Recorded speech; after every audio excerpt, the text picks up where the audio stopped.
Hello, TBC. We're back with another guest hailing from Arizona in the United States. We have Kelly Griego, who is a hypnotherapist, a best-selling author, and spiritual life coach. Welcome to the Trouble Boys Club, Kelly. How are you today? I am amazing. So happy to be here and meet you guys. Oh, we're very happy to meet you as well. You good, J lad? Yeah, I'm very good. I'm just still like ecstatic from the pre-conversation we had before we hit record. Discuss some pretty fun things that we might get back into. Pretty R-rated things. So, okay, what do you want to know? I've basically started completely over in life. Go ahead. Yeah, well, first of all, we can, if you just want to like give us a little intro into like what it is that you do and like about hypnotherapy and just a little bit about your page, because your page is like it's so good. Like I was having a look on there the other day, which is our recon, and you got so much like amazing content on there. So if you could just tell our listeners just a little bit about yourself and what you do just before you start telling us about like smoking weed and stuff like that. Absolutely. So I'm a hypnotherapist, spiritual life coach. Really, what I do is I help people develop a relationship with their own unconscious mind, and really hypnotherapy. It's super spiritual because you're learning yourself on a level that we've never really been taught how to, we've never, we say, oh, you don't talk to yourself, people are going to think you're crazy. You should be talking to yourself, because that's why there's so much depression and people don't understand themselves. And so I've been doing it for about 2 years. Before that, I worked for the United States federal government for 25 years. Wow. And I did federal contracts for 25 years. I started off in the Air Force, in the U.S. Air Force, and then I worked for the Department of Veteran Affairs for, over a decade. And then I ended my career at one other agency. But I had a nervous breakdown a couple of years ago. I had a partner that when we had been together for a couple of years, and during COVID, he passed. He was very young. When I say young, I mean he was 45, but he passed away during COVID, and that took me. I spent that from 2020 to about 2022. I just spent in a very self-destructive cycle, and it ended up into like just like a nervous. So 2 years ago, like I was suicidal. I was a hot freaking mess. And my youngest son, he's 18 now, but at the time he was 16. He had kind of had to come to Jesus with me, just like, Mom, you're being a freaking loser. Like, you got to figure out how to do this, because I just couldn't figure out how to be in my own skin. Right. And he was very loving about it, believe it or not. He lectured me for literally 3 hours, and I'm so depressed, and I'm in my bed, and I can laugh about it now, but at the time it was not fun. And it wasn't cool. But he lectured me for like 3 hours, and I was super. So when he left, I mean, I'm not mad at him because it wasn't his fault. But I was super just angry with God. Like, I was so angry. I was like, this is bullshit. I was like, I didn't sign up for this. I said, how do you expect me to live on? Because I couldn't stand being in my own skin. I didn't have a relationship with me. I'd spent, the past 2 years prior drinking, trying to numb feelings, throwing myself into my work.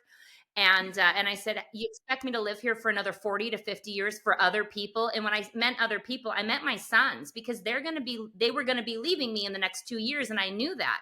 I'm like, so they're going to be leaving, and I just have to sit here and exist. So they don't have the stigma, and they're not upset their mom's not here anymore. And it was wild. Like, right after I said that, and I said that to the universe, to God, whatever it is that you believe in, I started getting little breadcrumbs, like just little to path towards healing. And it started off with, and so I know one of the things we're going to be talking about is spirituality. And I'm going to tell you, I didn't believe in any of this stuff that we're going to talk about. Like 2 years ago, I would have said, you are out of your freaking mind. You are crazy. And anyways, so I ended up finding this woman. She was a healer and she was a psychic. And anyways, I don't know how I found her on TikTok. But anyways, I had a spirit attachment. I didn't know what a spirit attachment was. And I ended up taking, whatever it was, I felt instantly better. I was still depressed, but I didn't want to kill myself. So that was an improvement, right? And so I started taking these spirituality classes from her, and we get about like 11 weeks in, and she starts talking about like spirit attachments and discarnate energy and stuff like that. And so she was having me doing all this weird stuff. And as now that I'm learning about it, I asked her at the end, I'm like, is that what was wrong with me? And she goes, well, I couldn't tell you at the time because I was in such a bad mental headspace. She goes, you would have literally hung up the phone on me and told me that I was crazy. I said I would have. I absolutely would have. I would have been like, you crazy broad. What are you having me do? This is stupid. Well, like, whatever. So anyways, yeah. And now, and then I had been seen by the Department of Veteran Affairs, which is kind of where our military's veterans go for their health care, you know, with their mental health and stuff like that. And so they weren't really terribly helpful. And so it got to the point where even though I wasn't wanting to hurt myself anymore, I was still having those automatic negative thoughts. And so I ended up finding this hypnotherapist on Instagram, and I was like, I don't have anything else to lose. And so I gave him my money and worked with one of his coaches. And I'm telling you, within 6 weeks, like I was like a brand new person. It was like a rewire to my mindset. I was able to release, you know, for the longest time, anger was controlling my life. Like I could not, everything triggered me. I was always blowing up. And, you know, I can't even tell you the last time I've been angry. It's been well over a year. Like nothing bothers me anymore because nothing's that, you know, I just have this, you can call it a belief. I have more of a knowing that whatever is happening, it's always working out for my best and highest good. Even if it's something that I don't necessarily prefer at the time. I'm, you know, talking to my spirit guides and I'm like, I don't know what the hell's going on right now, but I know somehow that this is going to work out in my best and highest good. But can we hurry up and get to the other side? Because this is really stressful, but every single time it does. And, you know, my youngest son and I contributed to a book in 2000. A year ago, I contributed to a book. It's called You Can Overcome Anything with Faith. And it kind of shares my story. And as I started getting into the spirituality, my youngest son, he was 17 at the time. He's like, you know, Mom, he's like, whatever you're doing, he's like, it's kind of like Dungeons and Dragons for old ladies. He's like, he says, but you know what? I'm glad you found something that you're passionate about. He's like, so, you know, if that's what makes you happy, that's good. But it's so funny. 3 months go by and he comes back to me. He's like, hey, Mom, remember when I told you that what you're doing is kind of like Dungeons and Dragons for old ladies? And I go, yes. I told all my friends we think it's hysterical. He goes, I'm really starting to think there's something to it. He's like, because ever since that you've been doing this, he's like, even when bad things or what appear to be bad things start to happen, he goes, they always work out for our best good, you know, best and highest good. He's like, I'm really starting to think there's something to whatever it is that you're doing. So it's like changed all of our lives. Like we're all woo woo all day long now, like all three of us, me and both of my sons. So anyways, that's my little story. And here, and then about last January, I quit my job with the federal government. I completely started over at 46 years old. So I'm 47 now and living my best life and the way that I want to, not the way that society has told me I had to. Well, I just want to say, first of all, like, that little story is amazing. And I just want to say on behalf of myself and Ryan, like, we're so sorry to hear what happened to your partner. Like, that's tragic, and, you know, like, amazing from like your sons and everything for helping pull you through. But yeah, there's just a lot to unpack there. A lot to unpack there. Like you was like one of them frogs that you wind up and then just go. So well done for getting all that in. He made a few notes, so you go for it, mate. No, yeah, I make notes as I go along, but yeah, I just thought it was like amazing, like you said, how you went on that journey and like you kind of like you did them sessions. I was going to ask, how like often was you doing the sessions? Was it like a weekly thing or like a daily thing? Because So those sessions were weekly. And then while I started, so as I was doing that, I also signed up for this other, it was called Ascension Academy, and it was a spiritual healing type program. And so I became, I'm a Reiki, intuitive Reiki practitioner, and energy healer, spiritual life coach. And so I combine all of that stuff because it was really all of it. And that program was 6 months. But I combine all of it to work with my clients. So for my clients, we do a lot of releasing of their major negative emotions, and also I usually focus on one pillar of life. So we've got like 6 pillars of life. And there's always one I forget, but we've got spirituality, which is kind of like your purpose, managing your energy. We've got personal development, which is kind of like your mental health. And then you've got your physical health, which is, our physical body. We've got family, romantic relationships, and then you've got career. So typically, it's whatever the person, when they come to me, whatever they want their outcome to be. I'll talk to them about that. And then that's how we kind of, find the area of life we're going to work on. But we always start with releasing, like, it always starts with anger. Anger can cover so many other emotions. When you release anger, you can release so many other things. But, we go anger, sadness, hurt, guilt, shame are the major ones. And then as I go through the interview process, we might identify limiting beliefs. This is so wild. So I just took this, I just got out of training. I took a 2-week, neuro-linguistic programming master practitioner course. I just got out of that like a week ago. And so I had a breakthrough. We exchange breakthroughs with each other. And it was so freaking wild.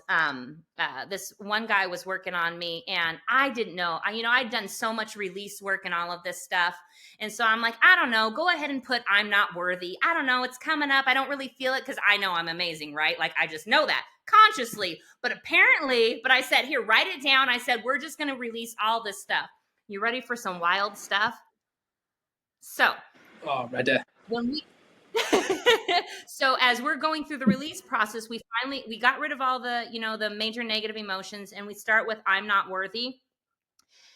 And when I'm releasing the other emotions, like, I don't really know where they're coming from. It said past life. It could be before. It's usually when you're releasing these root causes, it's either before, during, or after your birth. If it's before your birth, it can be a past life, or it could be, and not everybody believes necessarily in past lives. However, if it comes up, it's just something that your subconscious or your unconscious mind needs to process, is what I explain to people. So we just go with it.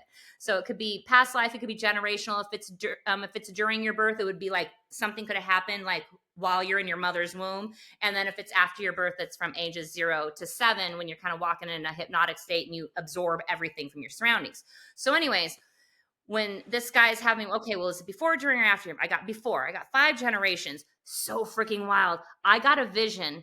I don't know if I was hung or if I was burned at the stake, but I was a witch, and I was being murdered. I was being killed for being a witch.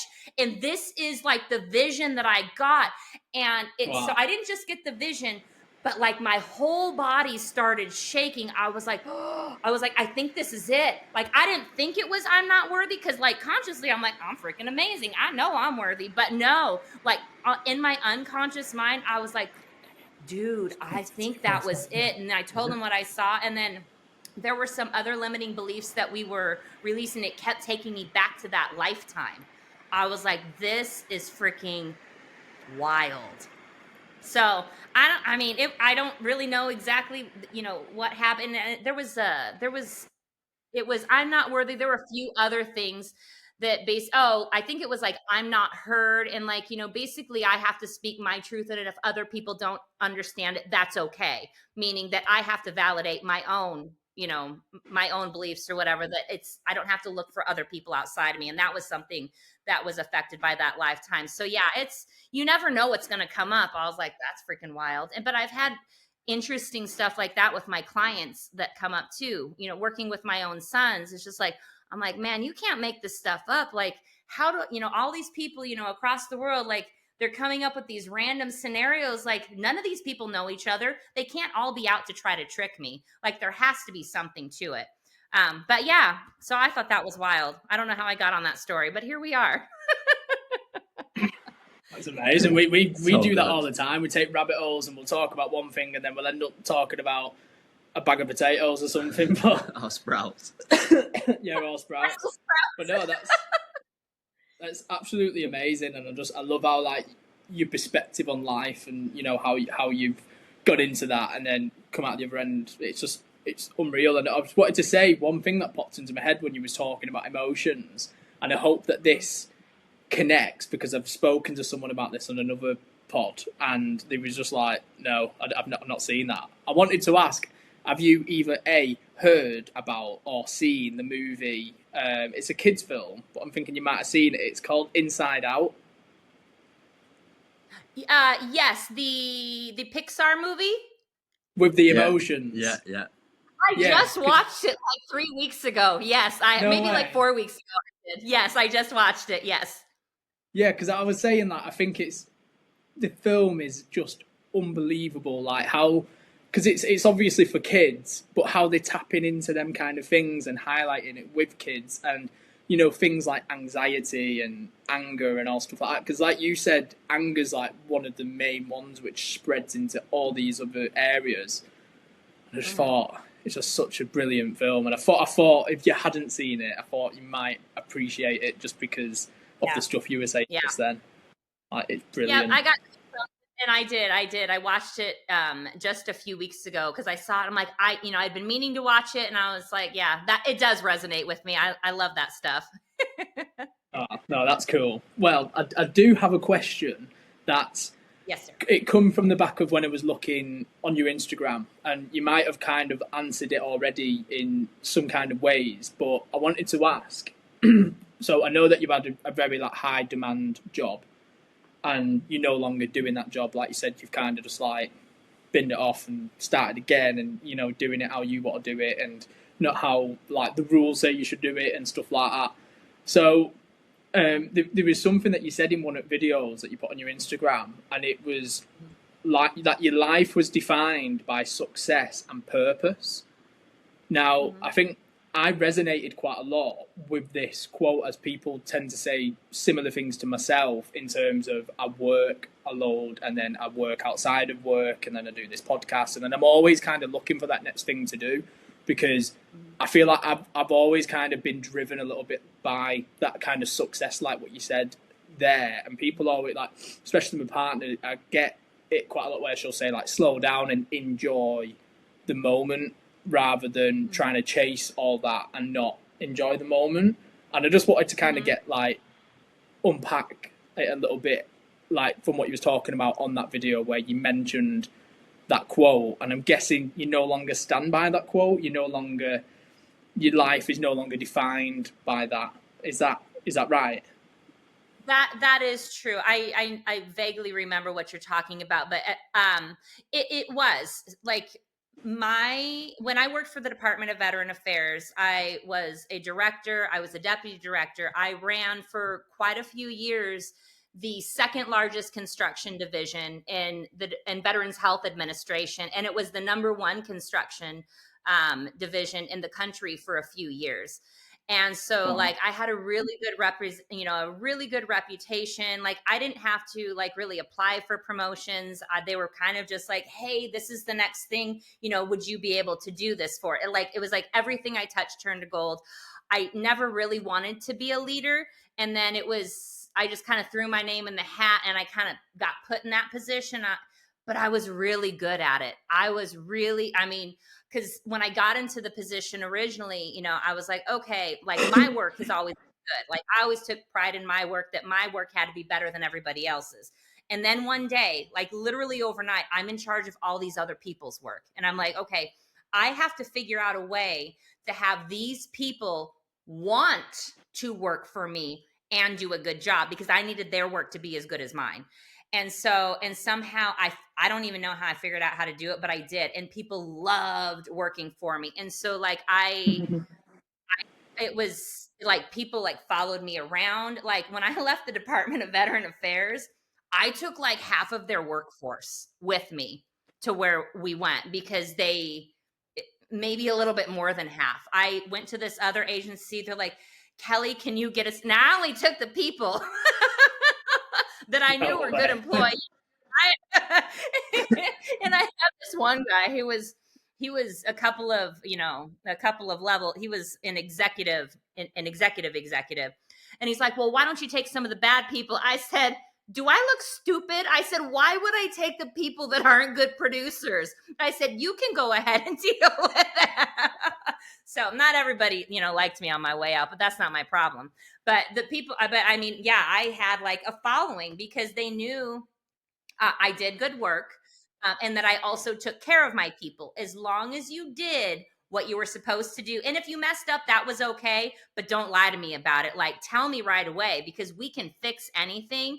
But if you lied about it, I would be like, you're on your freaking own. Like, I can't help you with that. And so that now, and I will say that I really did enjoy that for a lot of years. I really did. I had so much fun doing it.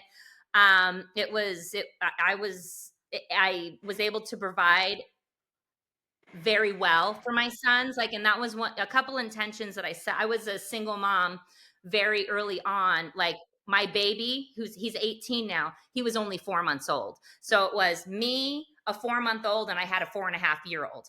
And my intentions that I set when I was going to be out on my own with those two was that, one, I never wanted them to know what it was like to have a single parent. And what I meant by that was really monetarily. I didn't want them to worry about, where's our next meal going to come from, that that we're living paycheck to paycheck. And so having that career that I had created for myself gave us a lifestyle.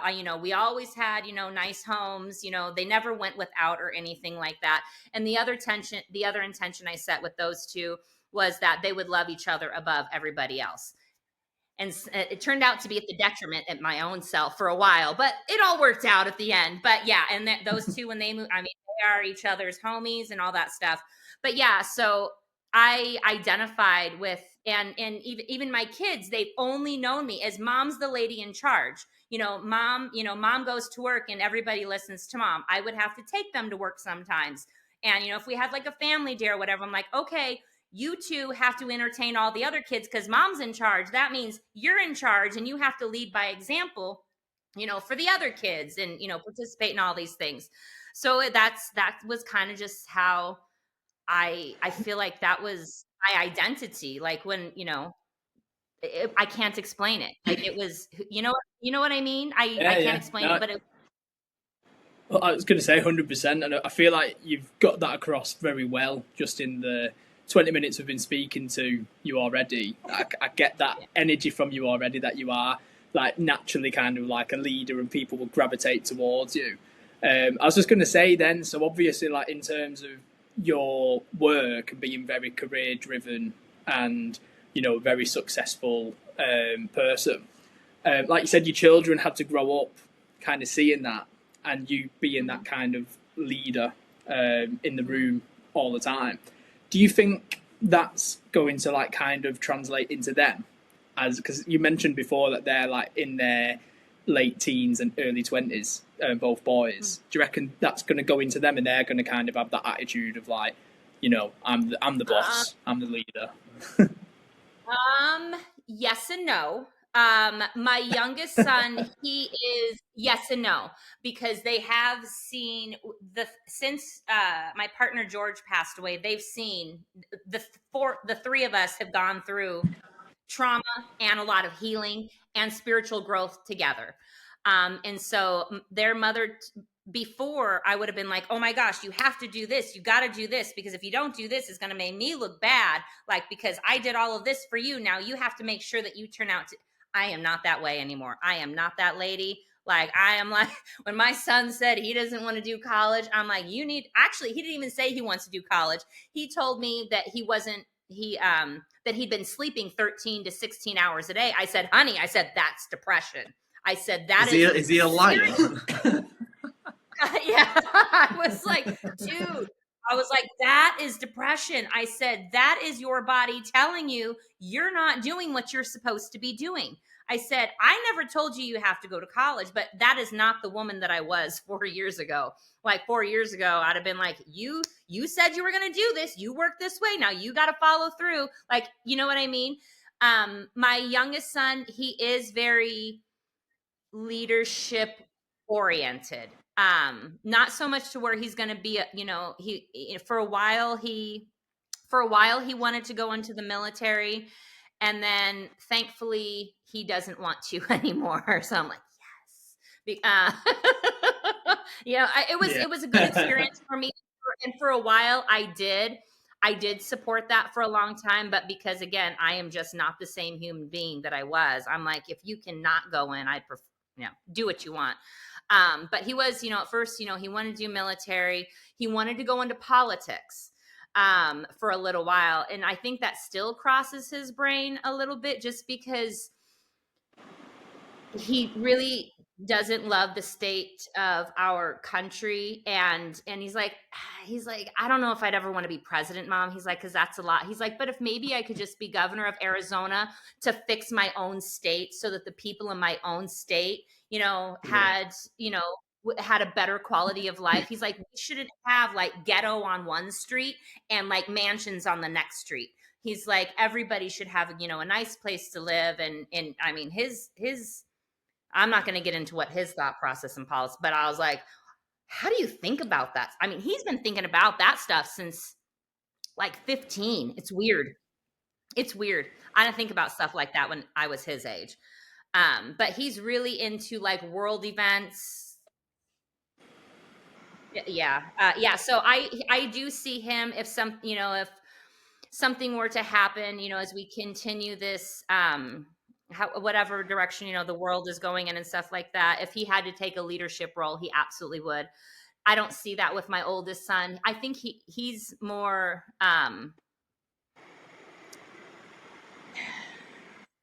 he's still finding his way. He's 22, almost 23, and he's still finding his way. He loves music. He's got a great voice. Like, we didn't even know he could sing. And then one day we heard him sing. We're like, where did that come from? But so he loves playing the guitar and he loves to sing. But in regards to other than that and providing for himself, I'm not really sure where he will figure that out. But he's going to do that by his brother's side. They're just besties. So I guess yes and no, because we've kind of grown into find your passion, find a way to monetize it. That life is more than just being tied to a label at your job. It is so much more than that. In fact, it shouldn't be that at all, even though that's how we were brainwashed to think. At least I was brainwashed to think that way. And now that I've, left that, I'm like, oh my God, life is so much better. Like, and that said, I don't even make as much money as I used to, and I don't care. I am so freaking happy. My bills are paid, and that is all that matters. I'm just living my best life over here. So I wanted to ask, I know you've been speaking a lot about your sons there.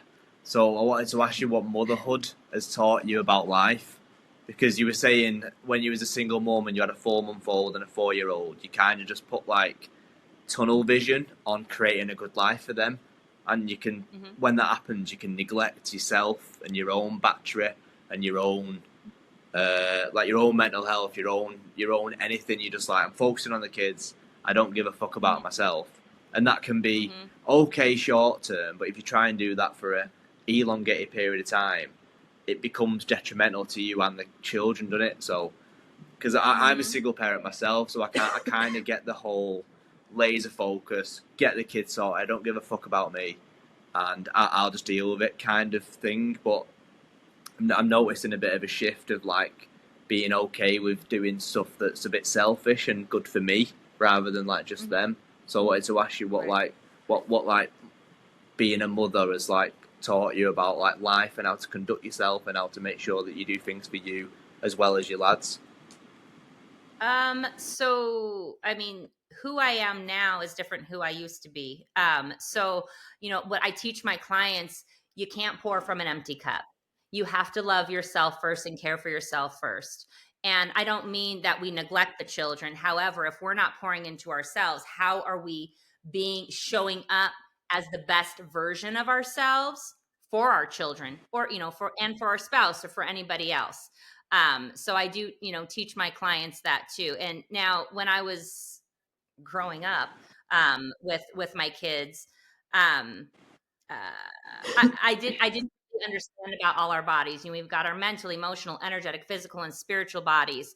Um, I I took care of my physical body. I exercised, um, and then um, and then I'd go get my nails done. I'd go get a pedicure.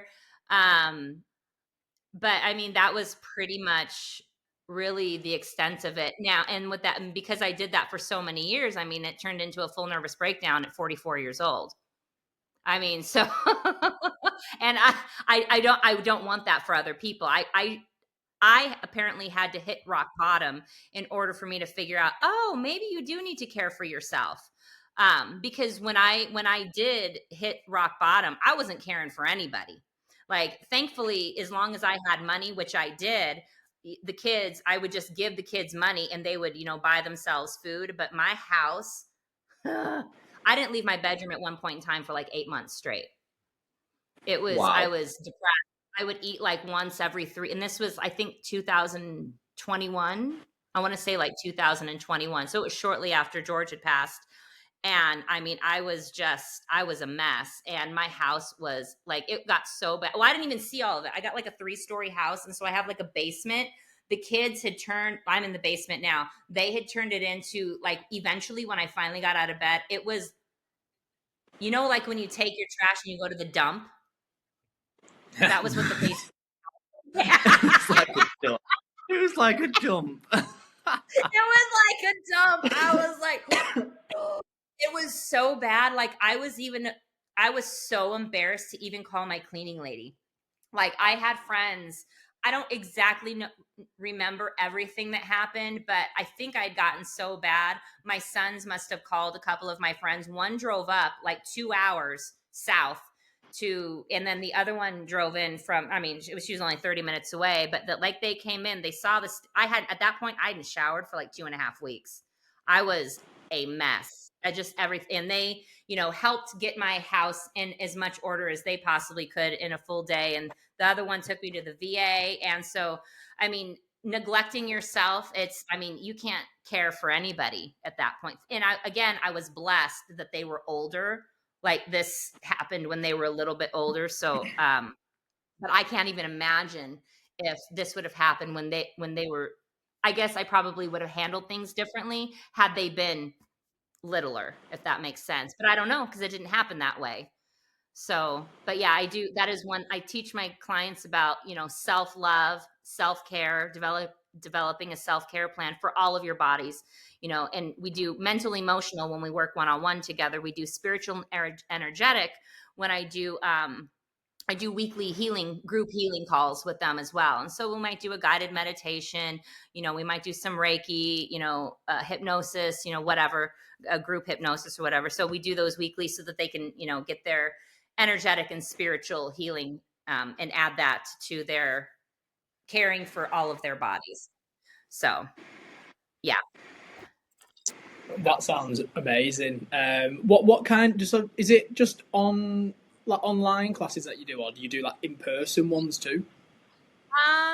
I do I do all on Zoom. I made one exception for a friend's wife, and I do work with her in person. But for the weekly call, she still has to sign in on Zoom. But otherwise, no, I do all of my clients over Zoom, because at the end of the day, all hypnosis is self-hypnosis. All healing is self-healing.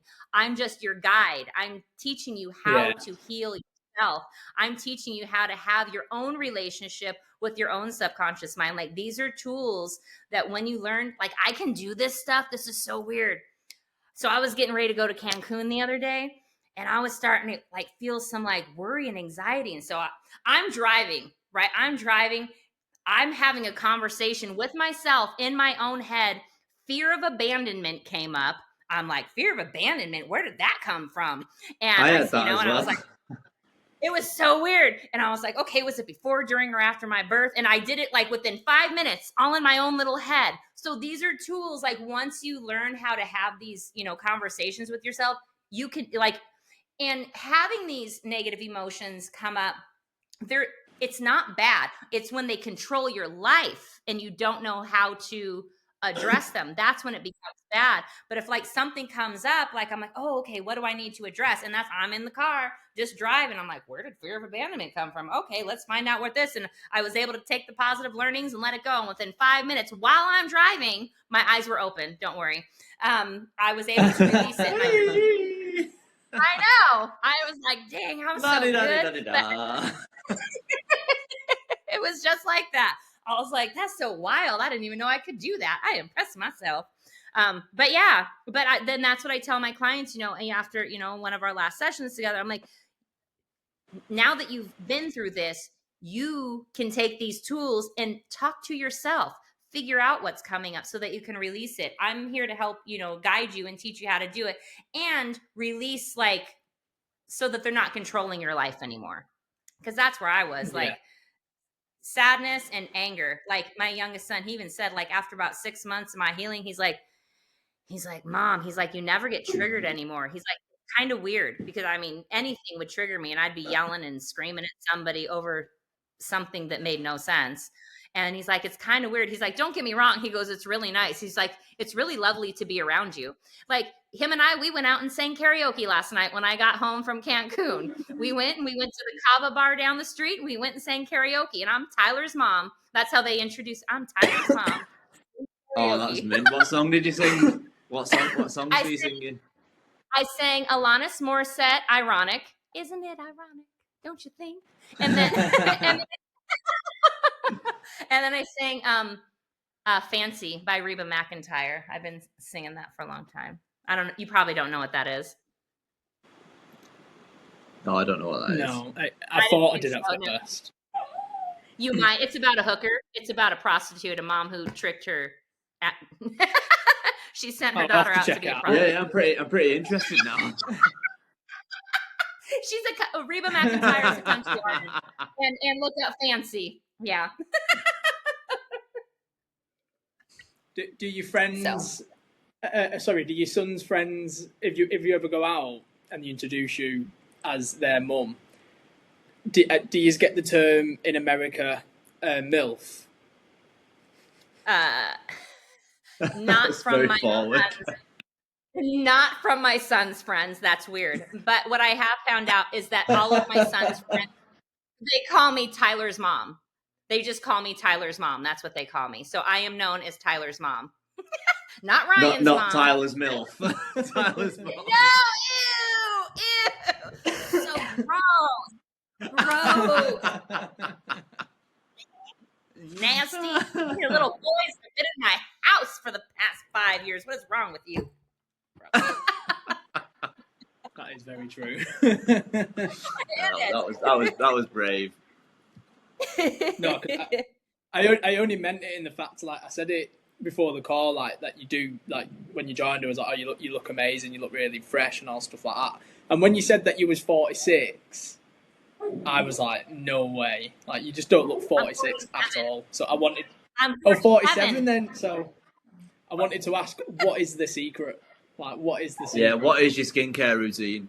Okay, so I will share it with you. A couple of things. I do take my vitamins and stuff like that. I take the collagen. I'm telling you, releasing your negative emotions. I mean, when people like age a lot on the outside, it's because they're holding on. I mean, I look at my family, I'm like, that's why you people look so old, because you got all this stuff down inside. But then also, I use this Korean skincare. It is amazing. Oh my God. It's called, it's Ryman or something like that. But yeah, so I started selling it because this stuff is legit. I'm like, wow. It's legit. I was like, I'm obsessed with my skin. I'm like, woo, I'm going to be 50 in 2.5 years, and I'm going to look like 35 forever. That's insane. That is, man. I seen a video of someone speaking about chosen ones and the aging of them in sort of like some sort of like spiritual connotations to it, because if you live on such a high vibration, like your frequency and what it emits, and the older, wiser you get throughout life, you can sort of like not de-age and age backwards, but you can you'll appear a lot younger to people who are just going through life like sheep going into their herd, like straight in there.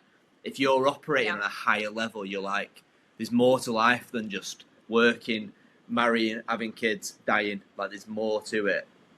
And it was saying that there's like what's it called? Like a trade-off between if you operate at a higher frequency of awareness, consciousness, and being, you can appear. Can you expand? Because you're nodding. So, please, like, if I've told that a bit incorrect, do correct me. I mean, I don't know exactly what study you're talking about. However, I completely believe that. When I was going through my nervous breakdown, I aged probably a good 20 years in those 2 years because I had so much anger and guilt and fear and all of that stuff in there. And my youngest son, he's like, Mom, he's like, you look like an angry old man. Like, and then once I said, that's what he said. That's what he's like, you look. But I mean, I kind of did. And then but I mean, I feel like maybe I've always looked younger for my age, but during that like 2-year period of just self-destruction, like I aged just a bunch. Thankfully, I was able to reverse it. And what you said about, raising your vibration is, I believe in all of that. And like, to the point, I even quit drinking alcohol because it's a low vibrational substance. And I like to keep my frequency very high. And so I won't even put that trash in my body anymore. I'm like, I want to look good for the rest of my life. And see, now I am even growing. I got my little gray wisdom streaks, which I love. I don't color my hair anymore, but I look pretty good. I am not going to lie. Look at that. I always see like I always see videos of people like growing out the grey, and it looks so good. Like you said, it's embracing it. But yeah, I totally agree about the alcohol. Yeah, it is. It's sorry about that. He keeps kissing me. Oh. Little doggy. But yeah, no, I haven't heard that study, but I absolutely believe it. I absolutely believe it. Yeah. When you're able to figure out how to love yourself, but then also understand yourself and remember who you really are. Like, I think it changes everything. It changes everything. And to include your appearance, you care about what you put in your body. Yeah, your body is your temple. Yeah, no, it is for sure. And I think there's a bit of like a stigma about spirituality being this whole like wishy-washy. You need to sort of like go and have ayahuasca in Peru in order to be spiritual. But I think it's a bit more condensed than that. I think it's a bit less than what people make it out, because something so simple as walking past another human being and saying hello and smiling is a spiritual act, because they may have been having a bit of a shit day that day, and you saying hi or good morning and smiling, they might turn their shit day into a good day. Not a great day, but a good day. And then it might have a knock-on effect, and they go, I want to do that for someone else now. And then the next guy, and then the next guy, and then the next guy.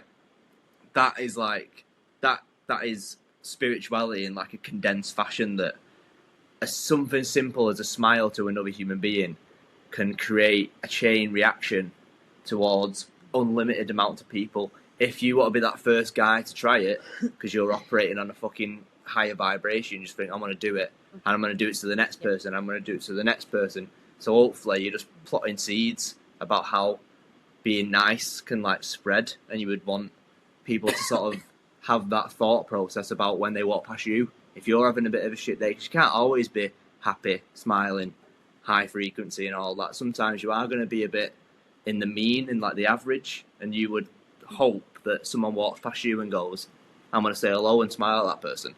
And then it creates like a chain reaction of people hopefully just being a bit fucking nicer to each other. It does. It's the, I don't know if you've seen the meme or the picture. It's that one person shining their light.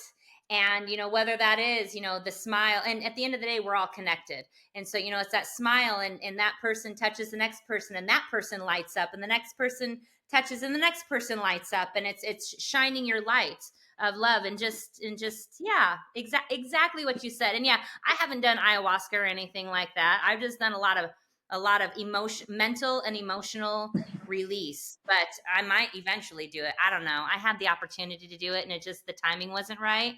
I don't know. Have you done it? Have you done ayahuasca or whatever it's called? We've not, but we've spoken to quite a few people on our podcast who have done it, and they've done like psilocybin and then like microdosing of mushrooms or sort of something of that nature. But I think we're a bit too out of that realm from like a legal perspective to even do anything, because I think in America it's a bit less stringent on like law legalities to do those things. And then obviously you have to travel to like Peru and shit like that. Like I don't know. I think like you said, if you spend enough time having internal conversations with yourself, doing a lot of therapy, doing a lot of like searching for like who am I, who do I want to be, how do I want to conduct myself, and I think you can have those quote unquote experiences without the need of psychedelics to open that like gateway for you. I think if you stimulate your pineal gland enough sober and doing enough like righteous and like kind things for people, like natural highs that just give you that like, it's like semi-adrenaline where you like get dead excited because you've done something good, and like no, is it no good deed goes unpunished? But I think every good deed. Mean, that is the saying for sure. Yeah, but yeah.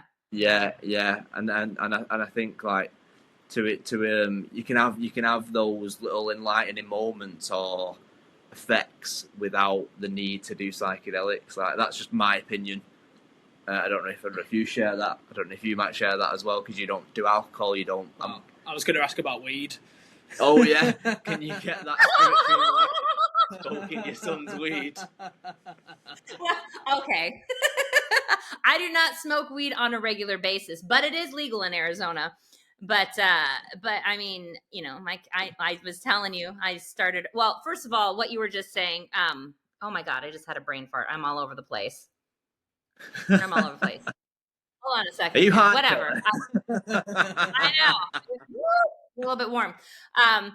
No, I mean, they left their weed in my house. So, I mean, and I was like I said, now that I'm starting my life over again, my sons have moved out. I feel like a teenager that has just moved out of their parents' house the first time, because I have moved out of my parents' house once, and I did smoke weed when I first moved out of my parents' house the first time. So, and so, yeah, they came down to visit. They went to their sister's wedding. I didn't know they left weed. I found weed in my house, and then I'm sitting there watching TV, smoking kids' freaking weed. So, but I don't smoke it on a regular basis. That's what you were talking about, like, you know, decalcifying your pineal gland and stuff. Meditation is super helpful. I do like, even when I sleep at night, I'm always going to bed with either some type of hypnosis to reprogram my mind however I want it to be. I'll even, you know, set the intention to leave my body, you know, the out of body, all this woo woo stuff. And God, the universe, source, whatever you want to call it, we were given everything that we need within us. And that's why I don't do religion, because religion is having me look and worship something that is outside of me, when spirituality is knowing that God gave me everything within me to be whole. And before, I was looking for, you know, the next drink to make me feel better, or the next promotion, you know, so that I felt more validated, or the next whatever. I was always looking for something outside of myself. And now, or then, you know, a relationship or whatever. I don't give a shit about any of that stuff anymore, because I know that everything, God gave me everything within me to be whole. So if I'm feeling low or whatever, the only person I need to go is within and just figure out what's going within me. Because whatever I'm creating out here, it's because I've got something. So if I've got chaos going on outside of me, it's because I've got chaos going inside of me, because I know that we as individuals create 100% of our reality. And if we don't understand what's going on in our subconscious mind, and for some reason I always feel like my subconscious mind is like right here, so I do it like this. If we don't know what's going on in there, we can create a complete shitstorm. I mean, you can even look at, kind of the state of our world sometimes. And it's like there's a lot of people out there that don't love themselves, and therefore they don't love anybody else. And when you can learn to truly, truly love and care for yourself, you can't hate other people. You just can't. If you hate somebody else, it's because you see something within them that you hate about yourself. And so I use that. If there's something that, maybe I'm getting irritated with somebody else or whatever, I know that it's me. It's not them. They are triggering something within me that I need to heal, and I need to figure out what that is. And when you can learn how to do it, it's freaking powerful. It's so cool. I love it. It's so fun. Yeah, it is, Min, and we don't speak about religion or politics on our pod, because we just can't find. You won't be able to find a right answer for everybody. So, but I hear what you're saying. I hear what you're saying about. I think I've referred to it in the past as like creator conscious. So not a deity or an idealistic like figure, but I think you have to believe in something that's a bit higher than yourself to keep yourself in check. You know what I mean? So you're not the all-seeing eye or anything like that. Like you still have to somewhat answer to your higher self. Do you know what I mean? Exactly. Your higher self. That's exactly the way I would describe. I just say different things because people resonate with different things. Different religions call different things. And at the end of the day, we're all connected. We're all connected. And I resonate exactly with what you said. Your higher self. Yeah. And I think if people were able to like zoom out a bit more on life, they'd realize that we're like floating on a planet in infinite nothingness, and we're all having the shared experience through 16 billion eyes. Do you know what I mean? And I think like it's a bit of like it's like the ultimate catch-22 of the universe that we live in, that you cannot become the best version of yourself without suffering tribulations and trials during that process. Like people are focused on, I want to be that stoic guy, I want to be that masculine figure, I want to be that emotionally intelligent person.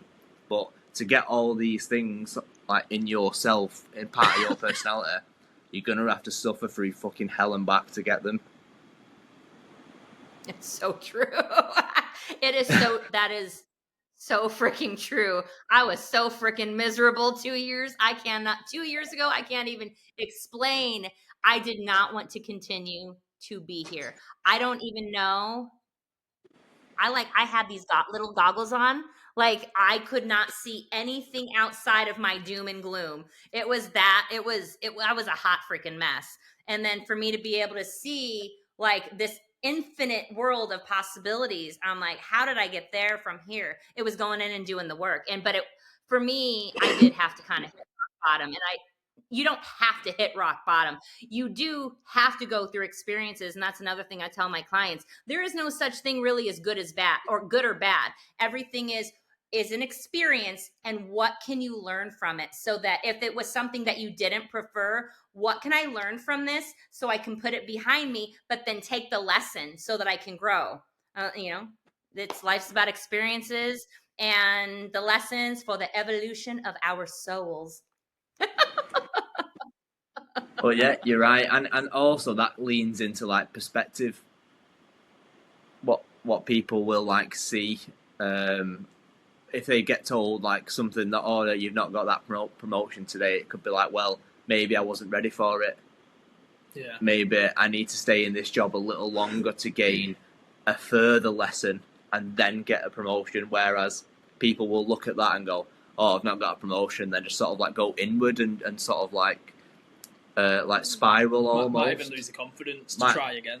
Exactly. Like if you don't get something that is high on your like set list and you get like a bit of a knockback, it's more than likely because you're not ready for it yet. Yeah. And whoever's in control of this spinning planet has like a better a better plan for you in like you've got. I think people have to get comfortable being in the passenger seat. You know what I mean? You're in the car. You can say go left or go right, but you ain't on the steering wheel. I think people have to get used to that. Get used to that fact that they're not in control, and there's certain things that you just have to sort of like allow, and just be like, right, okay, that's happening for this reason. That's not happening because of that. And then you'll probably sit back and be like, oh, I'm kind of glad that I didn't get that news then, because like your coach said to you, if I'd have told you at the time, you would have gone off the rails. But I waited, and I told you when you was ready to receive that information. Yep.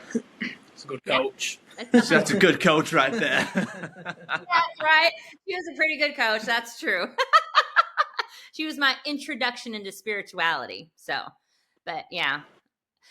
Would you say that she inspired you to start doing what you're doing? I would say yes. I would say it was definitely a start. What it got my foot in the door, and it kind of took me down a rabbit hole. And then what really though inspired me was really the quick change with the hypnotherapy. How quick it was. All of a sudden these negative emotions are no longer controlling my life. And it's not that I don't have negative emotions. I just, when they come up, I'm like, oh, okay, what's going on in here? What do I need to figure out? But like I said, I can't even remember the last time I was angry. Like I get irritated occasionally, and I'll even address irritation. Why am I getting irritated? Why is this person irritating me? It's not them. It's not that, you know what I mean? It's not them. It's something within me. They are triggering something in me. So I need to go within me. What is it about me that I'm being triggered by that person? So yeah, it was really like the hypnotherapy and the releasing of the emotions and just figuring it out, you know, the root cause, because it really comes down to the root cause. Like the root cause could be something so insignificant, but you know, somebody explained it super well the other day. I was working with this woman, and she kept telling me the root cause of her anger was like when she like after she first got married and her husband was pushing her buttons. Okay, that's not the root cause. And I couldn't get her to, you know, and this he was one of our mentors coming around helping us. And he goes, this is what he says to her. He goes, that can't be the root cause, because you wouldn't know that you were angry if you'd never had that emotion before. I was like, oh yeah, that's really good. So you learned at some point in time what anger was. And it was probably something happened when you're a baby, maybe something so like our conscious minds would think is so insignificant. Oh, listen to this, is so wild. So I was working with this gentleman, and he had like an I'm not worthy type limiting belief. So I went in and I asked him, I'm like, okay, well, was it before, during, or after your birth? And he goes, I don't know, after. I said, okay, well, you know, what age? He's like, I don't know, 7. I'm like, okay, what could have happened when you were 7 years old that would have caused you this belief of I'm not worthy? He's like, I don't know. And I'm like, I know you don't, but if you did know, what would it be? And after, you know, finally getting him relaxed or whatever, he goes, he had this teacher's name from when he was like in 1st or 2nd grade, like, and it was like a super long, it wasn't a common name. He's like, where did that come from? I said, okay, well, let's go with it. What was, you know, tell me about this teacher. He's like, I said, did you like her? Did you not like her? He goes, no. He's like, I really liked her. I said, well, what happened? What could have happened with this teacher that would have caused you this belief that I'm not worthy? This is and this is how we think as adults that these things are so insignificant, but this is what forms the basis of our beliefs. And it was this woman, she was a young teacher. She ended up getting married, and in the middle of the school year, she moved away with her husband. And because she left in the middle of the school year, this now like 59, 60-year-old man had this limiting belief at this 7-year-old boy that I'm not worthy because my teacher left me in the middle of the school year. You know what I mean? And so we had to crazy. That is insane. It is. It is. And so it's something that you wouldn't think. It's so insignificant. Now, some people do have more traumatic things, but it could be something that would be so insignificant, but that's the root cause. And now you've carried that, and you've had other instances, and they kind of, I think it's called like Gestalt, how they kind of all just, you know, get together, and then you're older, and you've got this major, you know, I'm not worthy, but you got to get to the root cause. And so we were able to take the positive learnings from that when he was 7 years old, and so that he could let it go. And then he was able to let go all the other stuff. And now all of a sudden he's worthy. And mine was 5 lifetimes, being a witch, being murdered, whatever. Wow. How would you then, once you've kind of identified that root cause or something around the root cause, what would you then tell that man in that instance to do to release it? Because we've done a bit of root cause therapy, haven't we? You need to feel it. You need to experience it like head on, and like let your body like do whatever it needs to get it out of you. Yeah. That's the. I think that's the only way to get rid of it is experience it, face it. There's a couple of different ways. There's timeline therapy, so you can get behind it and you ask your unconscious mind, what learnings can I take from this experience so I can let it go? So it's taking the learnings. You incorporate the learnings, so if you ever need them in the future, they will always be there, so that I can let this go. And then you got the learnings, and then you go through, the rest of the timeline. Okay, this happened, take the learnings. So it's really taking the learnings, but yeah, there's other methods too. Emotions are energy in motion. So I know that there's, shaking them or whatever, there's different things, but taking the learnings is very, very effective. Yeah, it'll depend on the person, won't it? It's like there's more than one way to skin a cat. Like there's more than one way to release and face an emotion, isn't there? It's just whatever preference that person has to sort of feel like they have dealt with it and not just gone through an experience that they think they've dealt with it. You need to know that you've done it, you've faced it, and things like that. Because you can't lie to yourself. You can bullshit your therapist all you want and say, "Oh yeah, I felt that was really good," but then internally you're just gonna fucking batter yourself and go, "You've not done anything. You've not faced shit. You just told them that you have." And now we're back to square one. Exactly. That's exactly what I tell my clients. Because at the end, after they release something, I have them test it. Now, can you think about a time in the past when you've had this emotion? Now, I want you to think about that. Can you feel it now? So I want to make sure that they cannot feel it. And then I take them into a time into the future. Like if something like this would have happened, in the past, or, it's, on an unidentified time in the future, something like this would have happened, and now you also ask them, is it unreasonable, where you would felt unreasonable, fear or anger, whatever. And as long as they can't feel it, then we're good to go. If they can still feel it, it means we haven't gotten to the root cause. And so I'll just start over again. But I mean, I do test it and I tell them, I'm like, don't lie to me, because if you lie to me, you're not helping yourself. Like, I can't help you if you lie to me. So don't lie to me. And then sometimes they're like, well, how do I know this works? And I had this one lady, she's like, well, how do I know this works? And she literally 5 minutes before, she had just shared a story with me because we had released anger like the week before. And she was telling me, she goes, my cleaning lady was supposed to come, but she called me and canceled. She canceled like 3 days in a row. And she goes, I noticed, she goes, in the past, she goes, I'd have been really like pissed off. She goes, she goes, I called her and she goes, normally I would have gone off on her. She goes, but I didn't. And I asked her, what was going on? And anyways, it turned into being like where like my client was able to be there for this other woman, and it ended up turning out really good.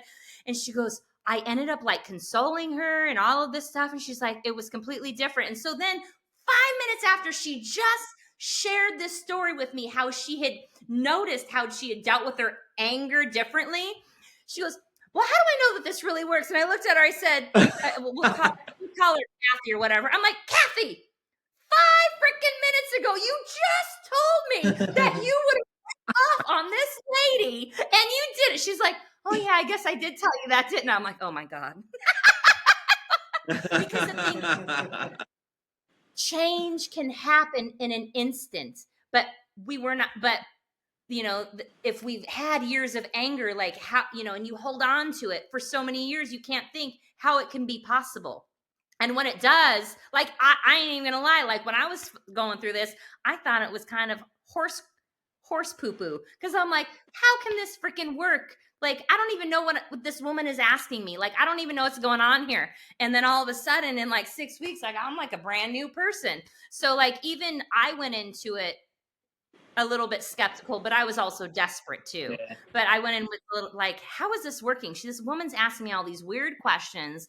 Like, I don't freaking know if it was before, during, or after my birth. How the frick would I know if it was before my birth? You know, just so yeah. But I mean, it's not magic, but it sure feels like it. Because it can happen that quickly. And so a lot of people that are caught in their conscious mind, they're like, I don't understand how this works. Well, you just told me that it did. The story you just shared with me, you just shared with me that it's working for you. Go with it. Wow. That's mad. That's mad. Well, Kelly, it's just getting to the hour and thingy mark now where we usually like cut it off, but I think we could talk to you all night if we let you. I know. I do get off. But you've been absolutely amazing. This has been so good, so like positive, and you've been amazing. And just thank you very much for your time and energy and perspective on stuff. Like you've been a really good guest. So thank you. I was gonna say, you've got such an amazing energy. Like I love talking to you and just listening to your stories. And I feel like we've both learned so much. Just from speaking to you for 1 hour. So thank you so much. I appreciate it. Thanks for having this old lady on. I appreciate you. And I had so much fun. And I do like sharing my stories sometimes. So it's good to share. We help other people heal when we can share our experiences. So exactly. That's why we do what we do. That's why we do what we do. But no, enjoy the rest of your day. Go and get more sun-kissed and chill with Kitty and have a wonderful day. Go find another bag of weed. Yeah. Go have a look for some weed. I'll see if they left any at home. All right. Take care. Thank you very much, Kelly. Thanks, Kelly. All the best. Bye-bye.